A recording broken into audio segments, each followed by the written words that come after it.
145% to quota. That is where Brian Roback ended his year, which, just to quantify that, means he closed over $1.97 million, which is a great accomplishment all by itself. But here's what makes this even more interesting. At the end of Q2, Brian was at 2% of his quota. And it wasn't his first year selling either. He had been in tech sales for years. I'm Kristen Connor, and I went from teaching 7th graders to closing 7-figure deals for 3 tech companies valued over $1 billion.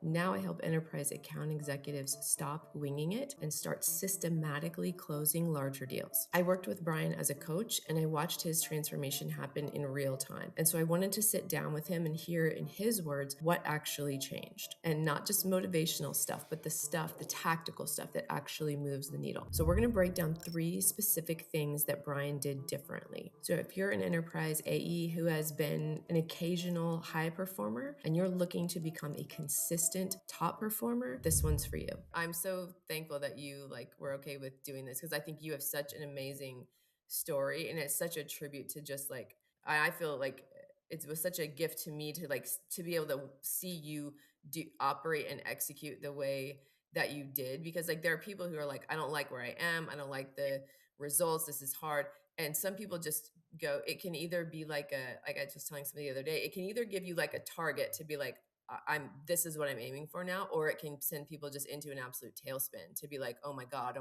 what am I going to do? And some of that is valid, either way. There's some of both of that, right? But you just were laser focused, and you're like, I'm going to do every single thing that's within my control. And some people say that, but you actually just checked all the boxes. It was amazing to be a part of that. And so I'm so glad that you're going to be able to speak to that, because other people will totally understand what it's like to feel the way you did at multiple points. Yeah.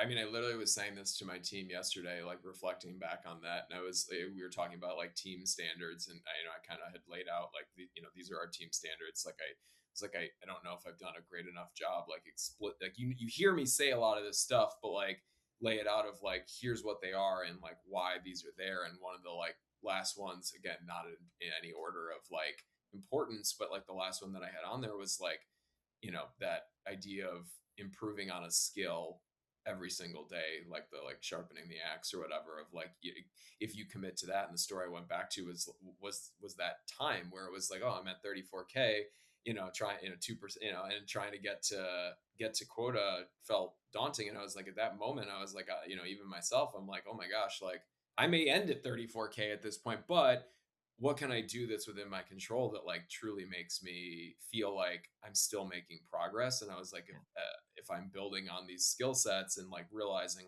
where do I need to get better? How can I keep improving as a strategically as a sales rep? It's going to put me in a really good spot. And the story I think I even told the team yesterday was my manager, so the VP of our mid-market segment, reached out and was hey, just want to remind you that you are awesome at this. You crushed your number last year. Sent a little screenshot, and I was first, thank you. Always appreciated, and I love that you believe in me still.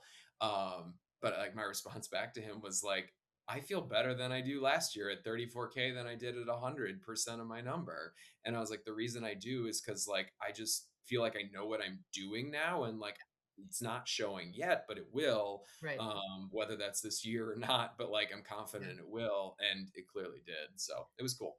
And you touched on something that I think is really, really important, that no one wants to go through, but is one of the absolute best feelings that you can have in sales, which is when you start to recognize and really believe that you are more than your number, and more than whatever results you're having at the time. Just like you said, you can actually feel better at 34%, 34K or X% of your number. I remember at Tableau, I was the first full year I ended there at I don't know, 39%, 42%. But I knew, having gone through this whole cycle of grief and then learning during the year, was I knew I was a better seller at the end of that year than I had been definitely the previous year, where I averaged over 160% at my prior company, because I'm this forced me to get so much better, that even though the number is terrible, I know I'm better than than I was before. Totally. Yeah. I mean, I think it was, even, I think, yeah, that resonates. Even the other day, I think I was listening to one of the podcasts, and it was like sales leadership podcast. And they were talking about like, yeah, professional self-worth versus personal self-worth. And I mean, I think it's so easy, especially in sales, for us to connect professional to personal, and work from home, and all of that too. And it's a constant battle, right? Especially for those who are like top performers or people who are perfectionists like myself. But at the same time, it's like finding ways to disconnect that and be like, I'm more than a number. Because if you're just on the professional side and you're constantly like, there's going to be months and years where you hit that number, and months and years when you don't. And even if you hit it, it's like, well, then what are you going to do? Say like, I got to go do more, and then I got to go do more, and it's never enough. And so it's like, what is your purpose? How do you find value and stuff like outside of just being a number? And development is something that I believe in wholeheartedly. So how can I believe in and kind of, place a ton of emphasis on that? Yeah. Yeah, is not easy, and I don't think anybody in sales or in life like wishes for that lesson. But when you learn it, it's like that. It's like something that nobody can take from you after that. Where you're like, no matter what, I now know this is true about myself. I now know this is true about life and the world, and the people that love me will still love me regardless if they don't care what my Yeah. number is. And this is, but I think, like you said, with like perfectionists and also people that are very competitive, right? Like most people in sales are very competitive. They've been in athletics or music or like debate forensics. Like they are very competitive people, and they have they for so long, they for so much of their life, they have done well, and so that has worked, it has served them well as far as like their self-esteem and self-worth, because that's been positive. But then whenever, those months and years where it isn't, which is going to come for all of us in sales, that's where it really, you start to see kind of the dark and difficult side of that. Yeah. Yeah. And I mean, like, even personally for me too, like before, being a numerator now for the past like just over 5 years now at this point. But, um, the place that I was at before, they had done like a major reorg, and I was on their enterprise team, and I was like, oh, as a part of that. And that was a huge hit from like the personal versus professional side too, because even though it had nothing to do with performance, I think I was outperforming some of the people that stayed. It was still like, oh my gosh, like clearly I suck at this, or like I'm worse than I thought I was. And Yep. it was really hard to recover from. And I still remember, even I think it was like at the end of like year one at numerator two, and I like had to sit down with my man. We were like, you're doing everything right. Like, what is the big, like, what needs to change, or what's the unlock? And we're like, we can't figure it out. And then I kind of had this epiphany of it. So I'm like, it's confidence. I'm like, my confidence is awful right now, because I'm still thinking about that before, and I'm tying it to like, I can't do this. And that comes across in like my conversations and stuff like that. And so, yeah, it's like the skill piece was important, but like, it's also just like remembering, whether it's through coaching or whether that's through, you know, recovery, like meditation, like all sorts of stuff like Mhm. that, affirmations, like outside of work. It's like, how can you find ways to boost that confidence as well? Yep. Because that's always what's been most important for me. It's like, I'm going to go crush and own my own self development. I'm incredibly self aware, Yep. but I just need someone to kind of keep me sane and be like, hey, you're doing a good job, or like, hey, you're right, like just keep going. Yep. And that's always been incredibly important. And I value that obviously a ton too. So Yeah. Yeah, well, we kind of started at the end with like the with the result, which yeah. I think that that's super valuable, because otherwise it's just, I think, just like why people go to the movies and why people like fairy tales. Like it's nice to know something has a happy ending, and that's why you're gonna go see it, to be reassured. But let's rewind it back to the beginning. So 2024 first, like the first two quarters, Yep. you were like you said, you were like at 2% of quota, and you said 34K. So what was, but you had overperformed the year before that. So like what was happening? What was going on in those first two quarters of 24? Yeah. Yeah. So in 2023, I had a really good year. I was at 126% of my number. Technically, it was the first time I had hit my number in year three of being there. Year one, I missed by one deal. Year two, quotas got done. Yeah. And it signed the first week of January, which made it even worse. Right. So, like, reflecting back, I'm like, up with bad deal management on my end, and ending, so we'll talk about that a little bit more later. But and then year two, same thing. Quotas were doubled, but even though they were doubled, I still would have hit, because it was one deal off that closed in the first week of January. So it's like, oh my gosh, I got so close, but still a miss. And then I had a great year in year three. I closed 10 subscriptions, which was a mid market and company record, still is. And I did a really nice job kind of putting a bow on all of my active ops, one way or the other, whether they were closed or closed lost. And that provided me obviously a lot of peace of like, okay, cool, cycles are wrapped. But then that carries over into Q1 where it's like, well, now I've got Yeah. nothing. I don't feel bad that I have nothing because I was still prospecting and stuff like that, but it's like it's going to take some time to get cycles going. Yep. Um, so that was tough. And then from a territory makeup perspective, we have roughly like 30 to 40 accounts at any given time in the mid market segment. So I had kept were allowed to keep a good healthy chunk of that year over year, and I roughly had about, I think, like 2/3 of the same accounts that I had now for going on at that point, into year three. So I kind of worked those accounts for a really long period of time. So that was tough where it was like, okay, I don't know, are any of these actually going to be buyers? Or if so, like timing hasn't been right yet, or maybe they were in some long contracts with existing vendors. So that had been tough. And then I think one of the other things that was kind of a really big like thing too was just that urgency piece that I kind of referred back to before of like, there that probably wasn't there. And we can get into that more a little bit here, but I still remember one story was we were in maybe like a mid-market like team meeting as like a collective group, and I was talking to one of the other reps that I was really good friends with, and someone was telling a story of like a 30-day to close cycle, and I was like, oh man, we always tell these 30-day to close cycles, and I'm like, where's my 30-day deal? Like I want one of those to fall out of the sky. Right. I'm like, I'm like, all mine are 3 years. I'm like, great, I farm them, and like it's good that like I persistent and like they do close, but I'm like, I'd love some 30-day ones. And yeah, it was just like, okay, maybe look inward, right? Like maybe there's some things I could be doing differently to actually get some of those 30-day cycles. So Nice. Nice.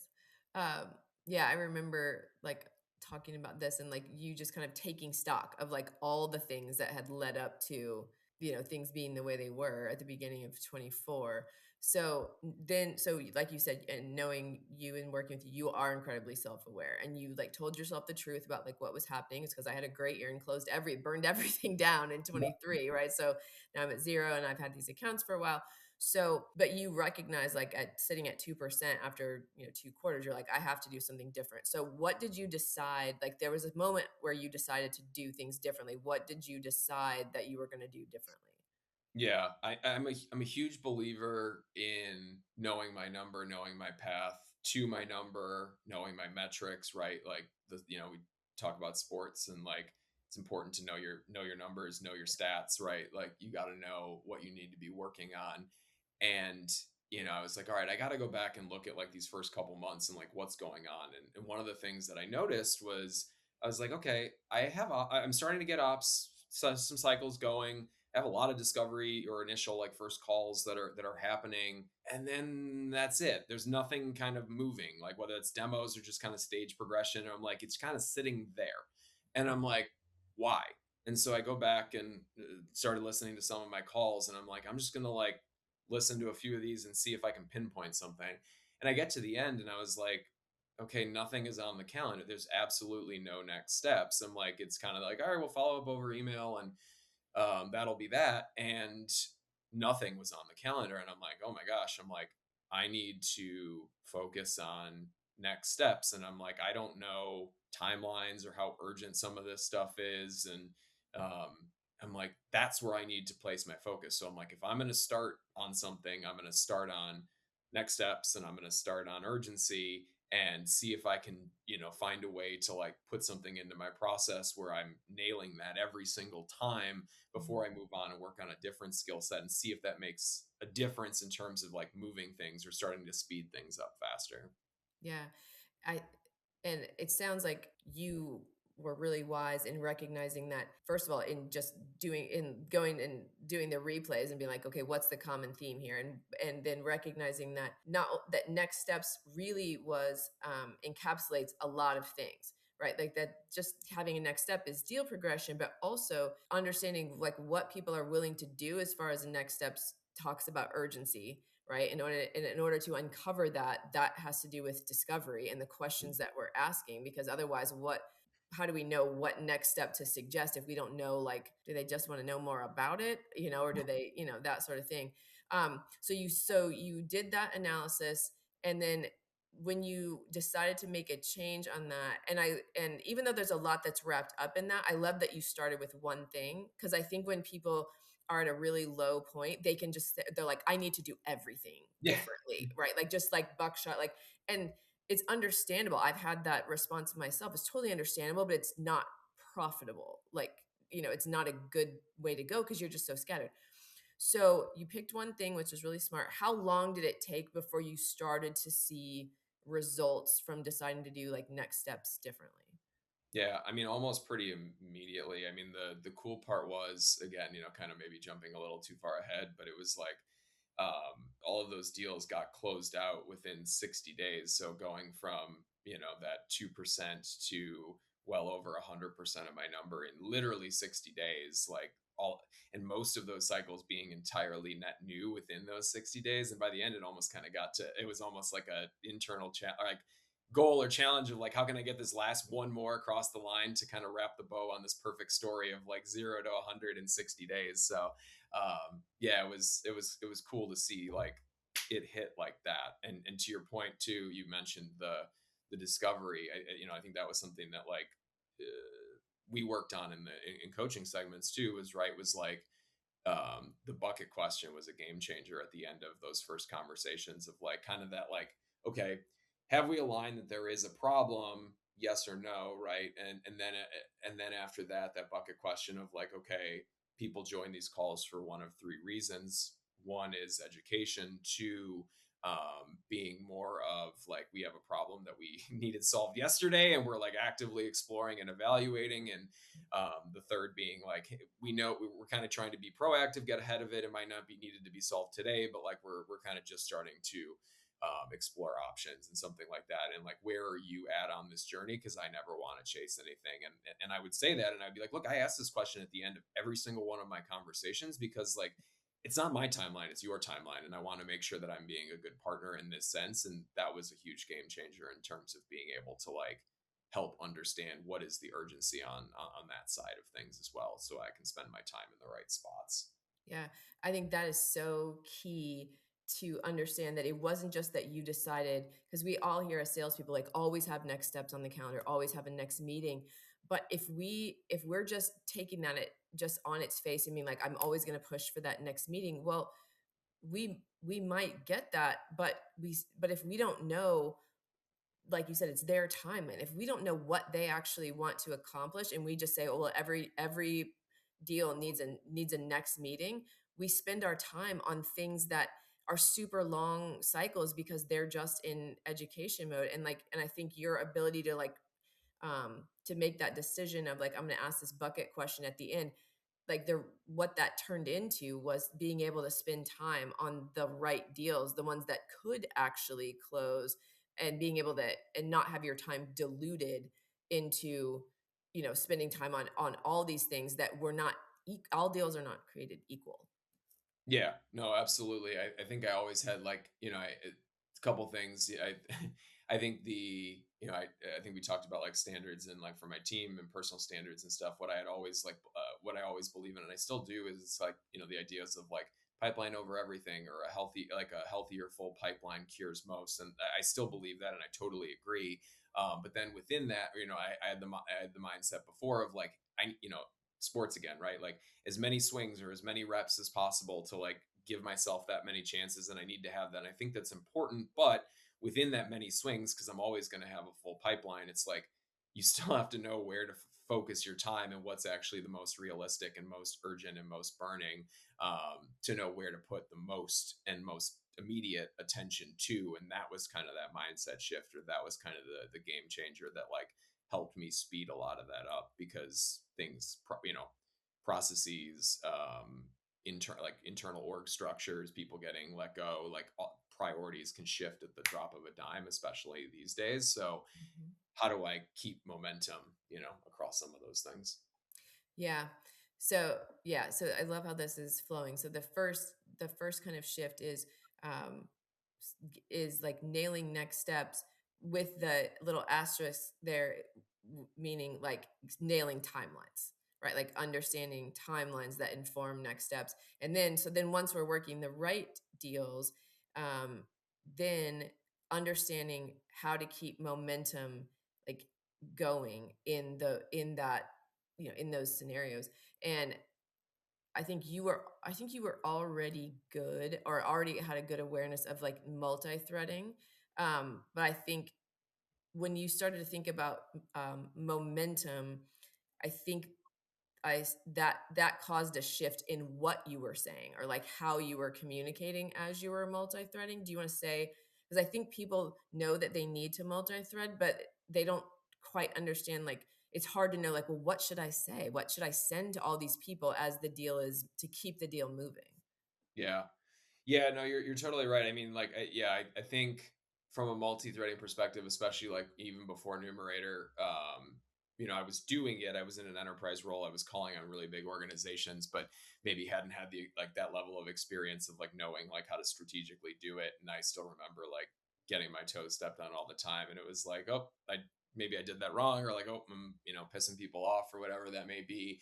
And that was kind of the big mentality shift. And I still remember like I think I took this before we even started working together, but I took your course within P Club on multi-threading, and it was like one, a game changer from the sense of like that mindset shift again. Talk a lot about mindset shifts of like those preconceived notions that we have of, oh, we're gonna step on someone's toes, or oh, we're gonna make someone angry, or maybe the champion, like this person might be all I need to get this across. When in reality, it's like it's risky for someone to buy something these days at all, let alone be the only person to buy something. And with all of those changing priorities or people, we've seen that a lot in the past year, where you'll be progressing something, or you may even have two or three people involved, and then all of them get let go, and it's like, oh, now you're starting from scratch, or so yeah, it was the mentality shift first of like, hey, I'm actually helping you de-risk this by bringing in the right people, Yeah. and understanding your internal process, and not just doing it once things are going, but like getting some of that multi-threading going early. Yeah, one of your concepts is like the 3 by 3 bucket of like three high, meaning think of that as like, right, you think of that as someone who's like maybe manager, or like like uh, ground floor, like execution, like levels type stuff. And then middle, you've got someone who's more of your directors and your VPs, and then you've got your executives. And then three wide, meaning three different departments or functions. So for us, usually sales, marketing, innovation, those are kind of the three different main functions.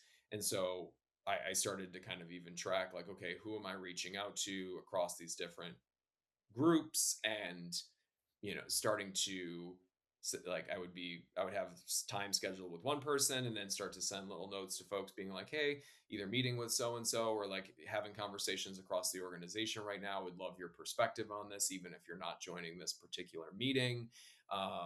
And yeah, just trying to gain information from some of those folks who are actively engaged in the work and doing the job on the day to day, Hmm. um, so that I can, then report some of that, or gather some of that, and say like, hey, here's what's going on with your team.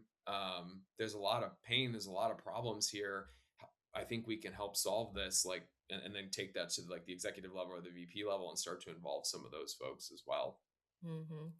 Yeah, and I think I love that bit that you put in there about, I'd love to meet with you even if you're not going to sit in on the evaluation, because if you look at the data from like Gartner, Harvard Business Review, like B2B enterprise decisions are made by like 6 to 12 people, some of which may never come to that Yeah. meeting, and that's everybody from executive level to end users. Some of those people are just not going to come, but they're going to be affected by it, and they're going to be included in discussions, and we ignore those people at our own peril, right? Like not knowing what's happening there, it doesn't mean those discussions aren't happening, it just means they're happening without us. Right. Absolutely. I think a really good example of that is, one of the groups that I, set up a partnership with in that year was a group that they play in spices and sauces. I can't say who, but they do. And I had that account for a couple years, but over the course of that time, I had started meeting with so many different people, and they were rapidly evolving as an organization. And when I first started, they were very, very small, and had started to grow pretty rapidly. And I had met with folks on their sales team, on their category management team, which like helps bring the data on the brand into the retailer to say like, here's why our product should be on shelf versus a competitor, or here's why our category should get more space. Um, and then started meeting with people in marketing and innovation, and started having all these different perspectives and thoughts as they started to grow. And then the company, the trigger point, if you will, of like, now it's time to do this evaluation.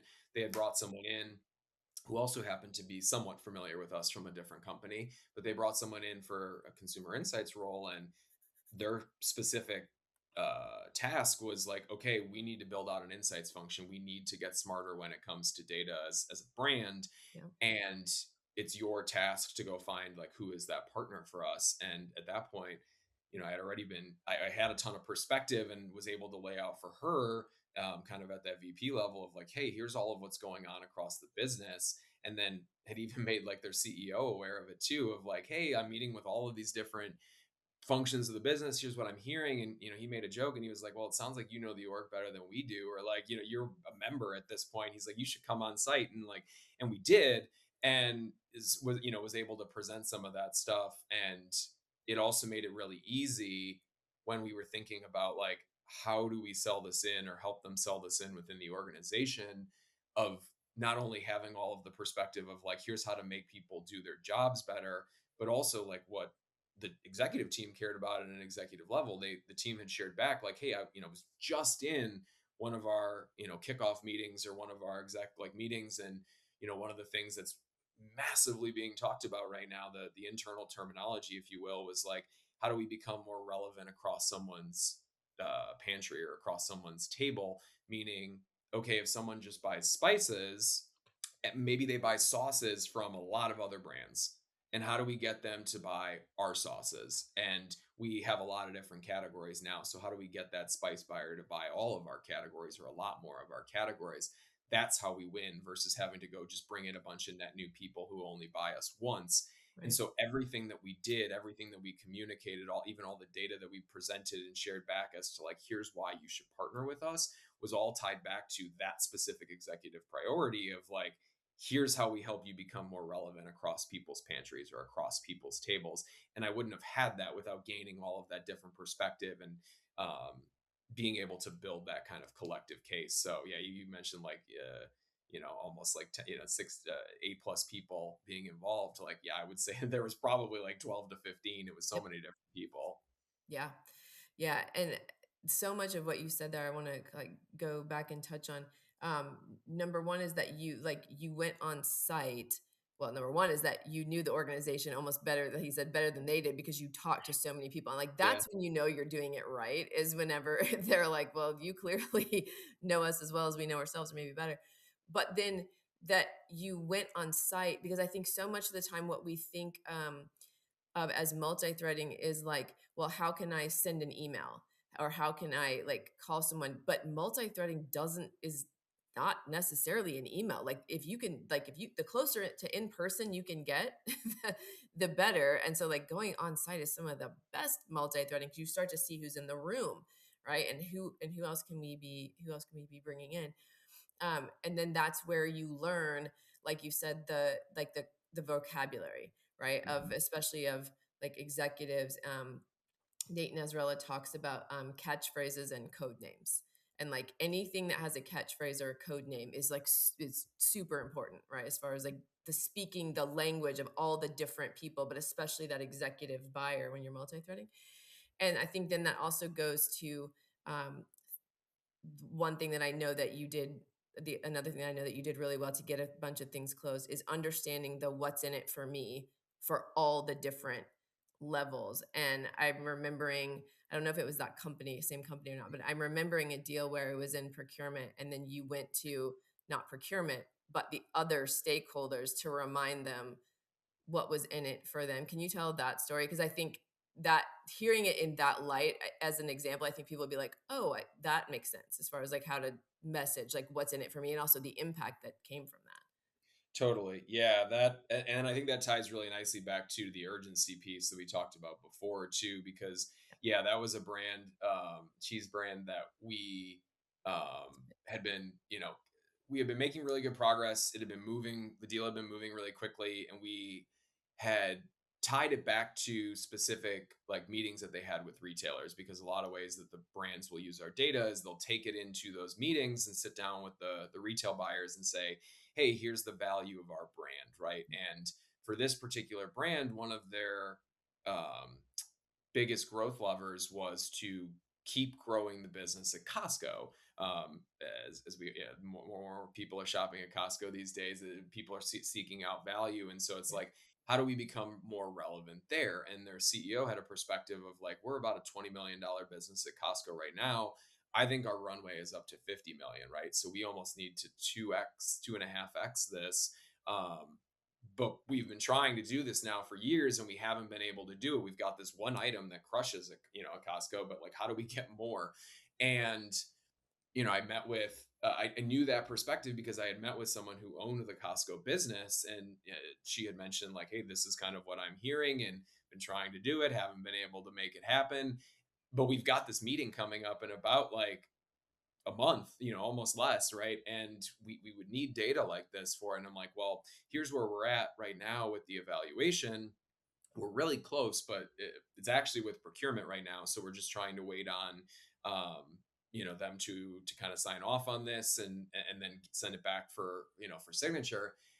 But it's kind of been sitting there for a bit, and so it allowed us to not only like have her go push with procurement of like, hey, I need this for Costco and it's coming up really really fast, but then also like sending different notes of like, hey, here's even just like a no reply needed, but keeping you in the loop and sending those notes to my main point of contact, who was a little bit removed from procurement, for him to be able to go and be like, hey, like the team needs this, and we've got a bunch of meetings coming up, or going to back to my point of contact's boss who led sales and being like, hey, here's the team's roadmap for all these meetings coming up, and you're not going to have this data unless we get this thing signed off on and we get the team comfortable with using it and speaking to it in these meetings.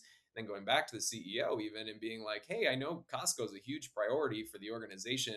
We've got a way that we can help you with Costco. We help brands do that all the time. But we got to get this thing signed off on, and it's been sitting with procurement. Like, don't necessarily have to say anything, but like would be nice, right? And we heard back from procurement super fast, and it was like, okay, yep, we're good to go here. Let's go ahead and send for signatures. And so it was able to unstick something that I felt like was kind of sitting there for a really long period of time, and ultimately allowed them to go be able to take that into those meetings and have a lot of success, which was really cool.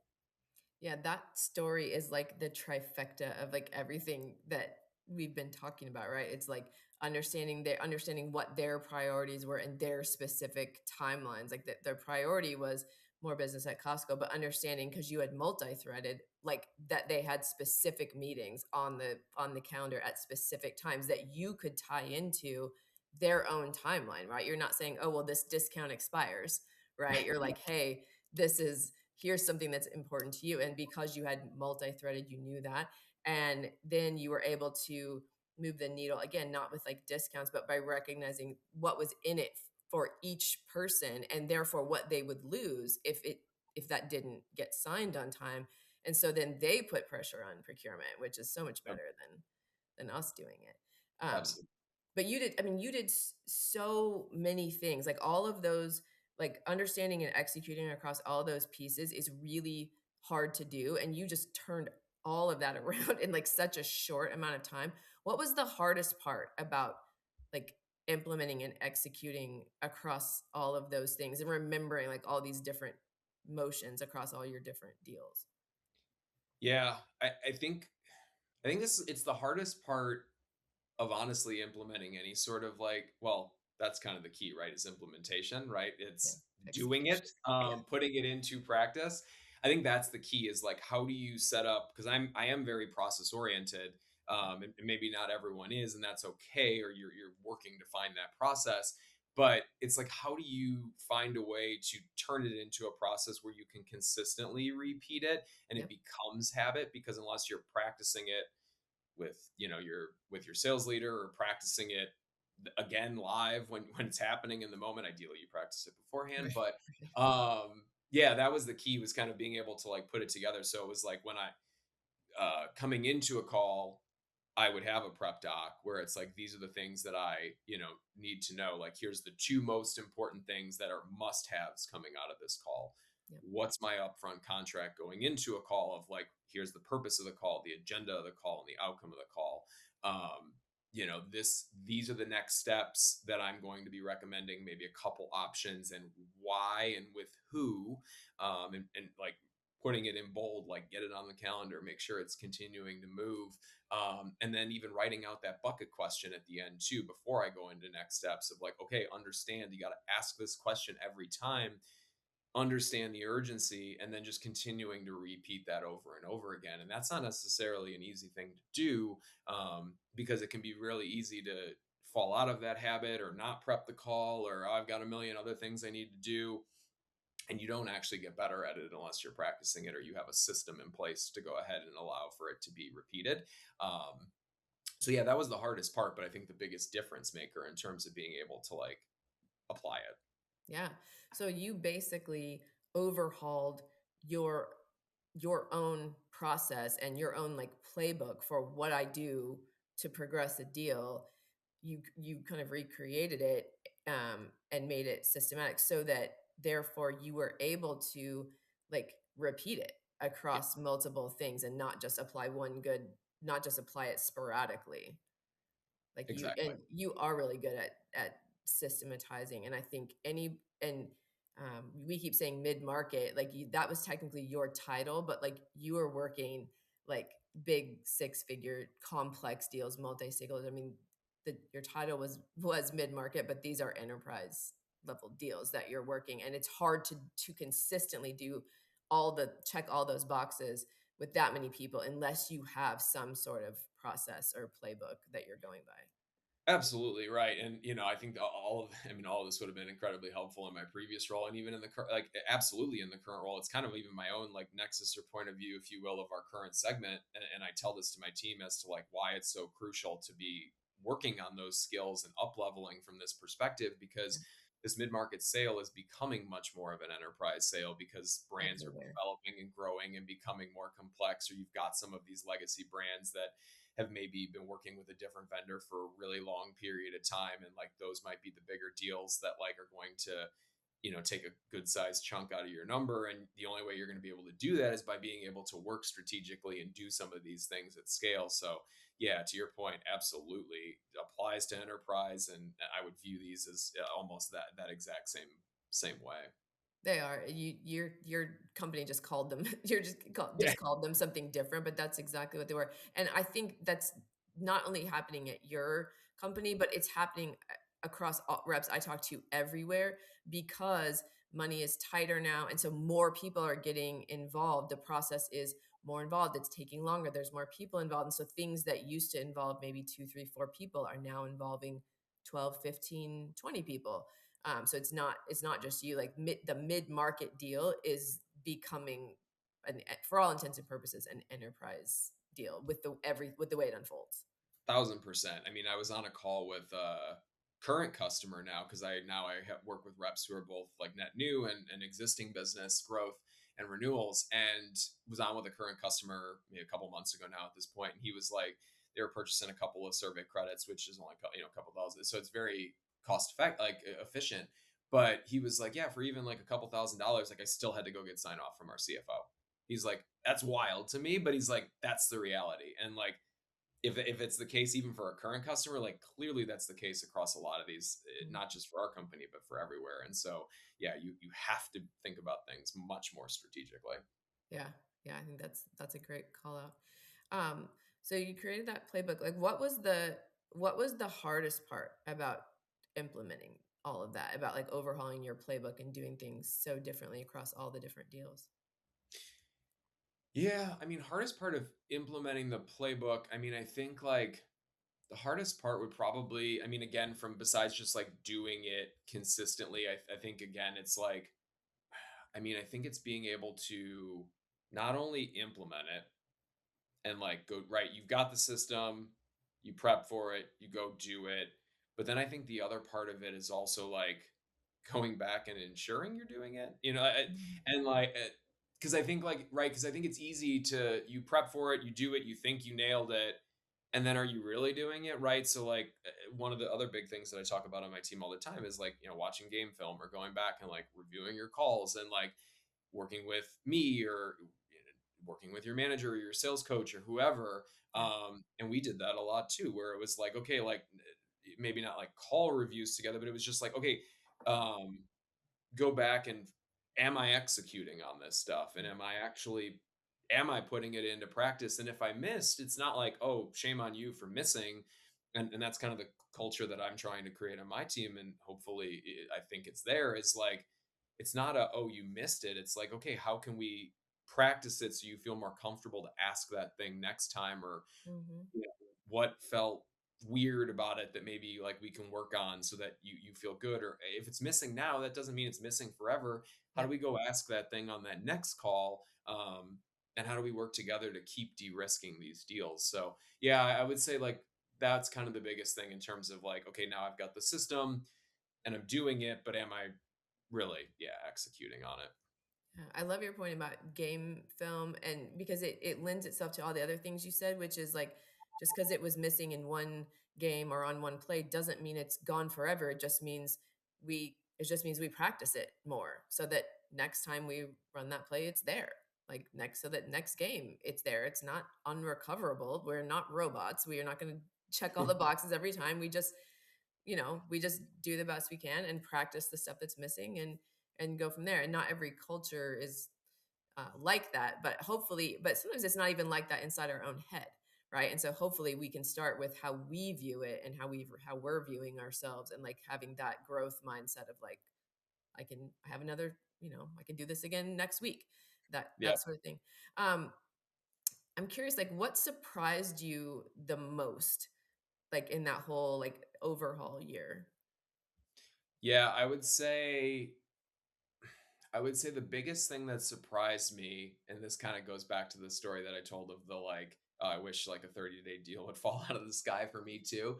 I think that was the biggest thing, right? It's that like if you match their urgency and you're asking those tough questions, you're driving next steps, you're tying it back to executive level or important, very urgent priorities, Mhm, things move and things move fast. And not just that they move fast, you as a salesperson are appreciated mhm, by the client, as a partner, yep, for doing those things. Like after I would set these partnerships up, I would grab time with my main points of contact, almost like as like a post deal debrief, just to yeah, be like, hey, how could I have been a better partner? Why did you partner? How did you tell the story behind the scenes? amazing, It makes me better as a sales rep and a better partner, but it also helps me understand like their mindset. yeah, And as a part of those, one consistent theme that always came out, which sure it's like warm and fuzzy, but I think it's reassuring, is like you were a partner, not mhm, just a salesperson or a vendor. And the reason was that like I appreciated you matching our timeline and matching our urgency and pushing things forward, because we as sales reps sometimes feel like, it's the preconceived notion of like, I feel icky or I feel gross, like for, I'm being pushy. mhm, You're only being pushy if you're pushing your timeline, or yep, what your comment earlier of like my discount, or the fake sense of urgency. yep, Whereas I'm not being pushy if I'm saying, hey, we got to get this done to go help you in your meeting or help you achieve your mhm, goal. yep, I'm being a good partner, and there's nothing about that that's pushy. And so it's just like, how are you doing it? And I think that's, hopefully for people that are listening to this, like, not only is that a mentality shift, but also like, oh, it's reassuring to hear from from customers yeah. that's valued. Yeah. I remember the first time I heard, I was talking with a CMO and I was talking with him about that urgency question. He goes, "No one has ever asked me that question, like how fast I want to move. I would love to be asked that question." And I was like, "Oh." like, oh wow. I mean, like, because you make that assumption and you see positive, reactions in the call sometimes, but to hear an executive be like, I wish somebody would ask me that question, right? And like you said, like seeing those positive reactions over and over, um, it just completely flips the script. Like you said, it takes us from pushy to like partner. Yeah. Um, and then last question is like, if you looking back now at that Q1 Brian of 24, like what would you tell him now if you could go like back and revisit that? Yeah, I think it's a couple things. I mean, I think the first part is it's kind of reassurance of just like focusing on skill development and like coaching specifically, right? Because I think like making an investment in coaching and us working together it was, is a big deal. But like it's the right thing because regardless of your territory, regardless of your situation, regardless of your year before, you can always be better. And that's my mentality of myself is like, how do I today become a better version of Brian from the day before? I think even one of my former leaders like had said like, like Brian 2.0. And it's like, well, like over the course of the year, and it was like, yeah, like Brian 2.0, but like I want Brian 3.0 and 4.0 like every single day because it's like it's not even the professional like versus personal or like personal mindset thing. It's just like if things aren't going well, I can rest easy at night knowing that like I have worked on a particular skill set or I have become a better version of myself Hmm. at work or even personally. And so I think that like reminding myself or telling myself like, hey, this is the right thing to do, and stick with that particular thing and you're going to see results and see results fast is um yeah is incredibly important. So I think like between that and just I also tend to, because it's the perfectionist in me of like, I tend to beat myself up pretty easily. And in the past from like other roles I think it's a blessing and a curse of having it drilled into you of like there's always more you can be Yep. doing. And I'm Yep. grateful for that because it allows me to be self-aware and strive to learn more or to take coaching or to look inwards versus looking outwards to blame other things. But sometimes part of it is just like the situation may play into it. And Hmm. I think we talked about that and you helped me to kind of understand that hey, some of it is external, Hmm. but if you are focusing on some of those other things, it will pay off in the long run, and it absolutely did. Yeah. Yeah. So what I heard there is like controlling what you can control and like in a growth mindset and then just like persistence, right? Yeah. Yeah, those The things. the persistence things makes me laugh, mainly because, I also he would hear that at the end of all of my, like, debriefs or, like, at the end of, like, we're on onboarding, and it'd be like, I just wanna say, like, Brian was incredibly persistent, but in the best possible way. And so my wife and I, we even joke, I think she said, she's like, "It's gonna say on your tombstone, like, was persistent." And I'm like, "That's a great thing," because, like, I'd much like, again, if it's I'm basing it on your urgency, Yep. um, and your timeline, like, I have every right to be persistent, and it makes me proud that I'm persistent.